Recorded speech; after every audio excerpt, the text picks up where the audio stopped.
Hello and welcome back to my channel. I am the composer next door, and today we're going to be doing the second part of my 2022 wrap-up. Today's video is going to be a small stack of honorable mentions, and I'll explain what I mean by that a little later on, and then my top 20 reads of 2022. These are all the books that I read this past year that were not released in 2022. If you'd like to see my ranking of the 10 new releases that I did read, then you can go ahead and watch part 1 if you haven't already. That's where I talk about 2022 releases and also just everything I read in the final months of 2022. How many more times am I going to say 2022 in this video? Let's try to keep it at no more. So let's get into the first section of today's video, which is my honorable mentions. In this case, honorable mention does not mean books that I liked but didn't have room for on my list. These I started and never finished, but not because I wasn't enjoying them or anything. I wasn't maybe in the right headspace, or other reasons perhaps came up to where I didn't finish these in 2022, even though I had wanted to. In the Dust of This Planet by Eugene Thacker. This is the first volume of his Horror of Philosophy series. I'm not very far into this. I am kind of just picking it up here and there because nonfiction is not something I typically read, especially philosophy.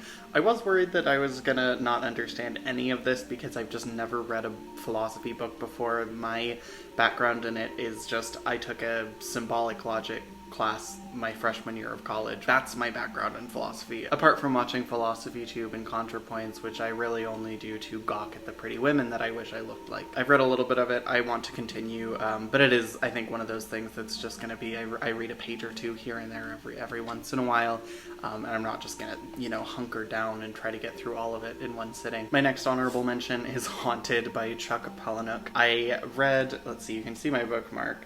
I'm on page 67, which is the story Slumming. I think I just need to be in a space where I can give this 100% attention. It was kind of one of my supplemental readings rather than a book I was really focusing on. I did really enjoy the story Guts, which is of course the most infamous one in this collection, and I really did like it. I thought it was great, gross out, full-on extreme horror, and I really liked that. The other stories so far have been hit or miss for me. I really want to get back into this soon, but I may pick up one of his other ones first. The Fifth Season by N.K. Jemisin, the first installment in the Broken Earth trilogy. This is a fantasy story, so I just had a hard time getting into it. I got a quarter of the way through, I think, and I was enjoying it, and I'm really liking her writing. It just didn't really capture me, which is unsurprising given the genre. I do want to finish this, at least the first installment. I don't know if I'll read the whole trilogy because this is a bit of a chunkier book, but I am currently listening to the audiobook of The City We Became, which is another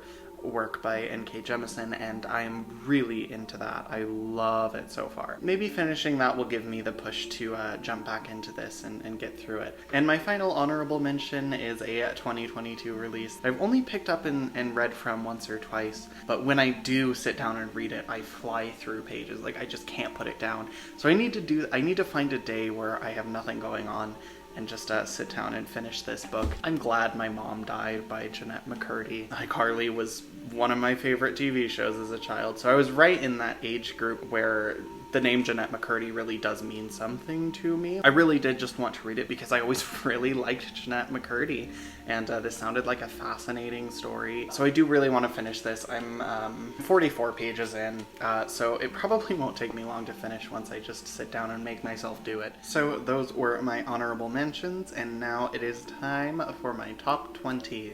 The moment all 50 of you have been waiting for. So a couple of caveats. These are all books that were released prior to 2022, and I did limit myself to including one book per author. There were a few authors in here that I certainly could have included every book that I've read by them so far, but that just kind of takes up list space, and I think it's more interesting. The other thing is, this is 100% just the books that resonated with me, the types of books I want to read all the time. So with that out of the way, Let's begin with number 20. My Sister, the Serial Killer by Oyenkan Braithwaite. It's a great story about beauty and family. This is not a thriller, it's not a horror book, it is very much a general fiction, if you ask me, but maybe that's because my threshold for horror is pretty damn high, so I can see some people finding this disturbing. I didn't find it disturbing. I found it very beautiful and very engaging and very funny as well. Of all the books on this list, this is one of the most accessible. Coming in at number 19, which is lower than I would have expected for this author, The Black Train by Edward Lee. This is the first time I'd read a novel by Edward Lee. I was expecting something trashy and poorly written and just really gory, and that's about it. And instead I got a really, really funny ghost story with elements of really disturbing historical horror and a central romance plot that was really, really enjoyable. I love the characters in this book, I love the story, and most importantly, I love the way it's written. This is written by someone with a brain and a heart and a killer sense of humor. I really love The Black Train. I really love Edward Lee. He was one of my favorite authors that I read for the first time this past year, and there's so much left that I have to go through with his work. Number 18, Cows by Matthew Stokoe. I don't know what I can say about this book that I didn't already cover in my wrap-up. It is disgusting and unrelenting in its transgression, and it tells a very emotionally resonant story about finding one's place in society, feeling on the outside of society, yearning for the kinds of polished lives we see on TV that are impossible to have. It's the kind of thing I had to work up to. If this was the first transgressive novel I'd ever read, I would probably never read another one again. Having armored myself to this kind of thing beforehand, I really did love it, and I thought it was beautifully written. Really, I can't stress this enough, vile and grotesque. Number 17, The Bastard That Took Me 8 Months to Get Through, but I finally did. House of Leaves by Mark Z. Danielski. This is a monumentally difficult book to read, and it's on this list not because of any emotional attachment that I have to it. It was a purely intellectual exercise for me, although there are many passages that have a lot of warmth and feel very human. But in terms of this being a reading experience for me, it was something that I found more impressive on an intellectual level than something that I just loved reading.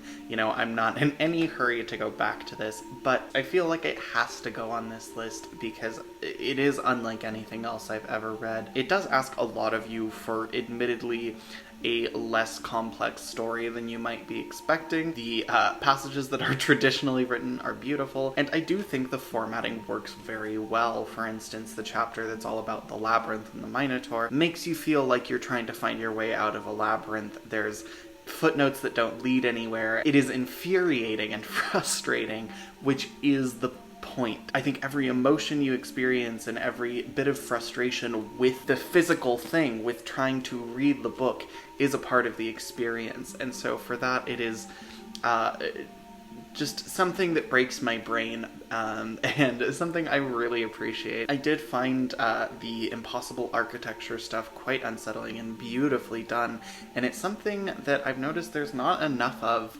in the world of horror. After I read this, I was trying to find movies that kind of make you feel like this, and it was kind of hard to do, although I am seeing Skinamarink tonight, which seems to promise kind of exactly that, so we'll see. Maybe in my next video, if I think it's really worth watching, I'll talk a little bit about it. My one goal for 2022, towards the end, just became finish House of Leaves, and I did it. I'm honestly quite proud of myself for finishing this because it was a challenge, but I did come out the other end feeling happy for having read it. Coming in at number 16 is Tender is the Flesh by Agustina Bazterrica. I'm not as enamored with it as most people seem to be. I did have my issues with just sort of believability with this sort of premise, but putting that aside, it is a spectacularly written and translated.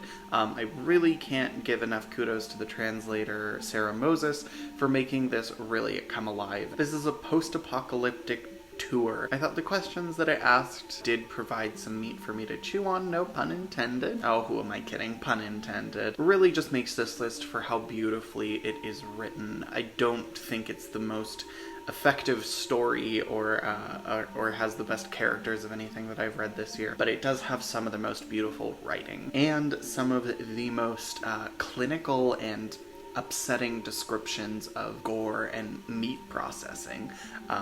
Maybe not quite to the same extent as cows, but I really did like the clinical language that's used here. You can almost smell the doctor's office in this writing. I really, really enjoyed Tender as the Flesh. I would certainly read it again, and if you haven't read it yet, it's one of those that I think even if you aren't a horror reader, you might get something out of, and probably isn't going to be too traumatizing, although it is disturbing. Number 15, the only graphic work on this list, Uzumaki by Junji Ito. There's very little I can say about this that hasn't already been said. It's some of the most creative and grotesque horror imagery I have ever encountered. The artwork is so beautiful, and the way that you will turn a page and see something you were not prepared to see is really shocking, genuinely scary, genuinely grotesque. It's not really what I would go to for a narrative experience so much, but just in terms of sheer horror beauty, it doesn't get much better than Uzumaki. Number 14, My Work Is Not Yet Done by Thomas Ligotti. This is certainly a book to read if you are disgruntled at work.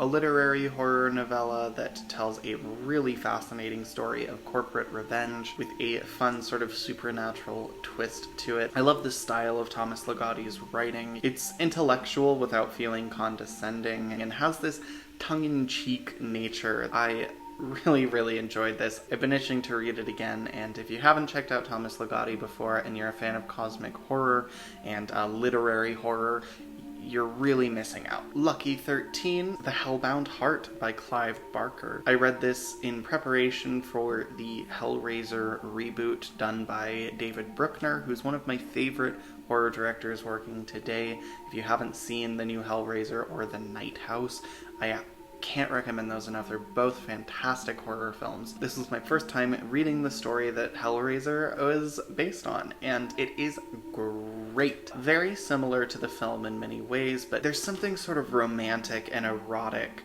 about the text that doesn't translate as much to the film. You know, this is very much a horror story, but there's something more seductive under the surface of that. I think the Cenobites are a fascinating concept, and I really like how they're depicted here. It is a visceral novella that I love deeply. It was the first time I've read Clive Barker, and I'm very eager to read more after this. Coming in at number 12 is one of the first novels that I read this year, The Troop by Nick Cutter. Well, I just like to have fun. This was probably, I think, the first splatter type book I read. I don't think this is quite counted as splatterpunk, but it is very heavy on the body horror. It's famous for that. It is one of those books where I see the cover and I just think, man, that was so fun. I wish I could read it for the first time again. Learning what the threat is and that first scene where you see what is inside is so horrifying, and this is a genuinely stressful and upsetting book. It's really gross. It really has balls as well. It is not afraid to kill off children. It's not afraid to make children suffer horrendously. I really love survival horror. I need more great survival horror books because this is one of the highlights for me. It is my favorite Nick Cutter book, and if you haven't read it yet and you are a splatter fan, it really does tap into that same sort of visceral shock and disgust as reading a great splatterpunk novel. So The Troop is widely circulated, and for good reason. It's one of the most hardcore horror books to find mainstream success in quite a while. I really love it. Once it gets going, it is unrelenting in its gore, and it is fantastic.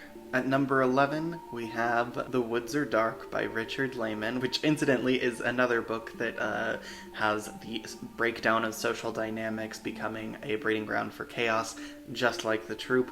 This is even more nuts than the troop, though. From page 1, this thing is just a full throttle horror story. This is just so indicative of what Richard Lehman really is capable of doing, which is writing a story that's never once boring and never once loses that thread of chaos and grungy, trashy, grindhouse glee. It's a really fun book for splatter fans. Definitely my favorite Richard Lehman book I have read up till now. Kicking off the top 10 is one of the last books I read in 2022, Come Closer by Sarah Gran. This is a possession story told from the perspective of the person who is possessed. There is this wonderful ambiguity throughout where the demonic possession is a pretty good explanation of what's going on, but since you're only in her head, you just don't really know. I thought it was incredibly unsettling. I really like the occult stuff that it delves into. It's a very typical possession story in many ways, but also just so unique because of the voice that it's written from. I thought this was so frightening. It really kept me invested, and it was one of those few books where when I wasn't reading it, I was kind of thinking about what's gonna happen next. It's very unique in its voice and beautifully written.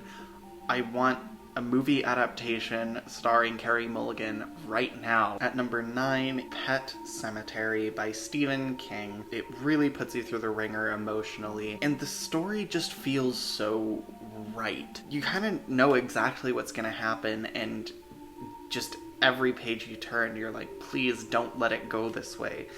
And it does. It is really dark, really sad, really frightening, and just that unimaginable horror of losing a child is so well thoroughly explored in this book. It genuinely deserves every bit of praise it's ever gotten. I think it's fantastic. At number 8 is the one book that I read that doesn't really come close to being horror, The Song of Achilles by Madeline Miller. I thought it was just so beautifully written. I wasn't expecting much out of it. I thought it was going to be a very book-talky kind of thing. Some of my favorite writing I read this year, and very much some of my favorite character work. It's so lovely. It's so very emotionally true. I wouldn't change a word. I love this book to bits. At number 7, I forgot to record this when I was making the actual videos, because I sort of just like have the pile of books that I'm going to talk about, and I don't currently have my copy of this book because I've lent it out. Number 7 on my best of 2022 list is The Haunting of Hill House by Shirley Jackson. What can I say about The Haunting of Hill House? It's truly a worthy classic. The characters are some of my favorites that I read in 2022. Specifically the character of Eleanor, I just really found myself drawn to and saw a lot of myself in her. It's not a particularly frightening book. It is psychological and definitely not things go bump in the night. It is much more about character and sort of creeping psychological tension.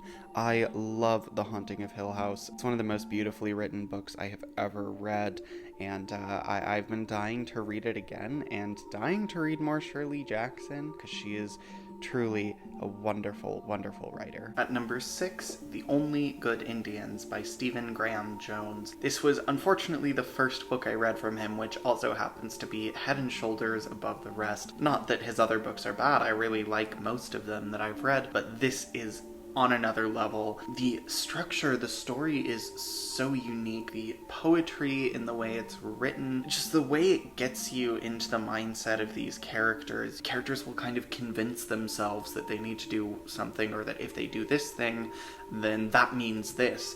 And it kind of has no real logic to it, but they end up being right. The monster that isn't much of a monster is such a fabulous protagonist. There was a point in this book, once it gets to the end of the first sort of bit of narrative, something happens that's just so beautiful and strange, and where it takes it from that point, I think I probably had my mouth just hung open in awe. I would love to see more books like The Only Good Indians, and who knows, maybe I'll get some of that in Bad Cree by Jessica Johns, which I just bought yesterday. I'm really loving how many Indigenous horror authors are kind of popping up these days, and they're all writing great stuff. Case in point, The Only Good Indians, one of the best books I have ever read. Holy hell, do I love everything about it.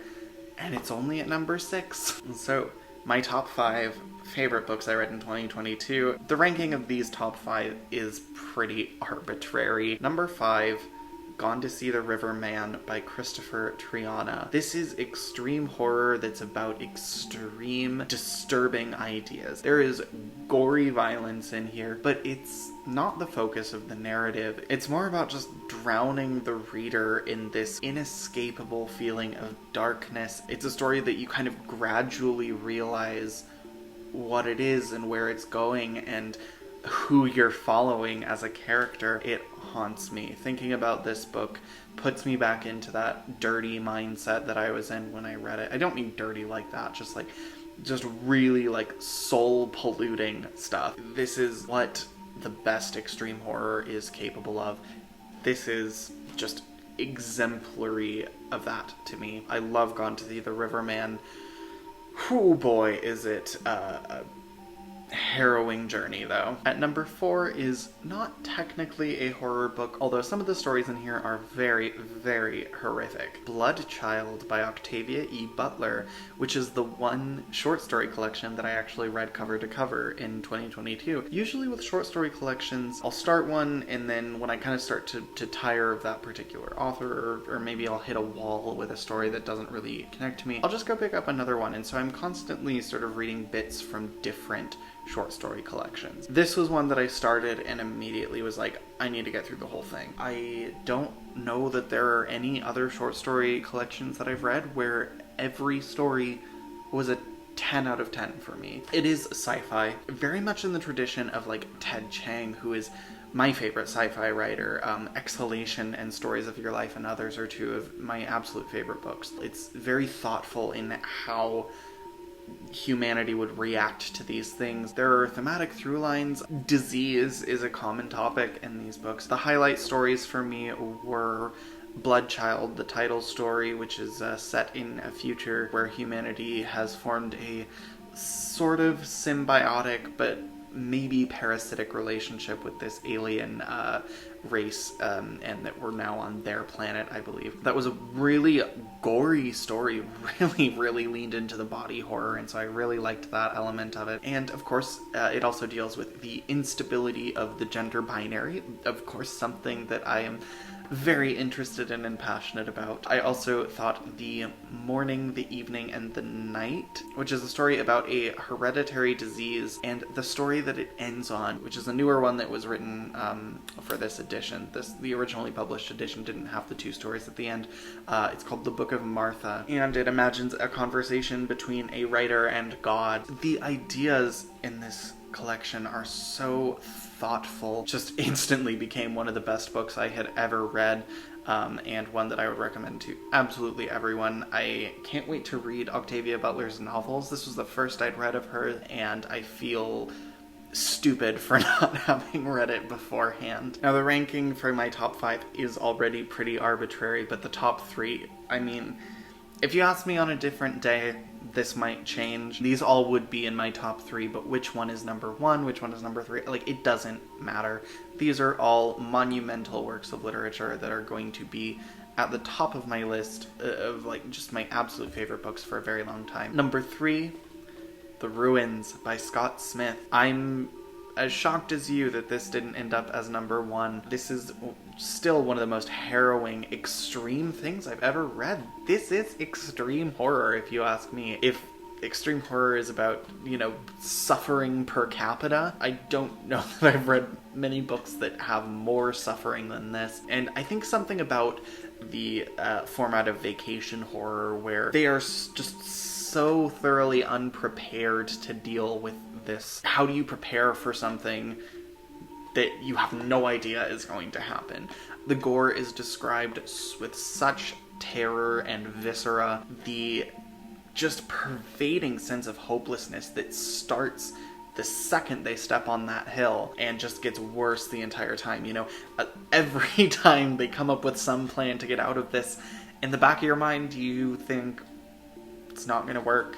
You are fucked from the beginning. I wish Scott Smith would write another book, because it's just this and A Simple Plan, and I love them both. This is a maddeningly brilliant book, and truly is one of the most disturbing and scariest books I've ever read. Speaking of some of the most disturbing books I've ever read, at number 2, The Girl Next Door by Jack Ketchum. This is a transcendent work of horror fiction. I don't really know what you call this other than one of the best books ever written. It was easily the hardest book for me to get through emotionally, and something that I think really did make me a better and more empathetic person at the end. And I need all the help I can get with that. I'm sure I cried at some point reading this, or multiple points. I think this does great justice and gives visibility to Sylvia Likens, who went through this just unimaginable suffering. This book can't erase what happened. It can't take away the pain that was already felt. But perhaps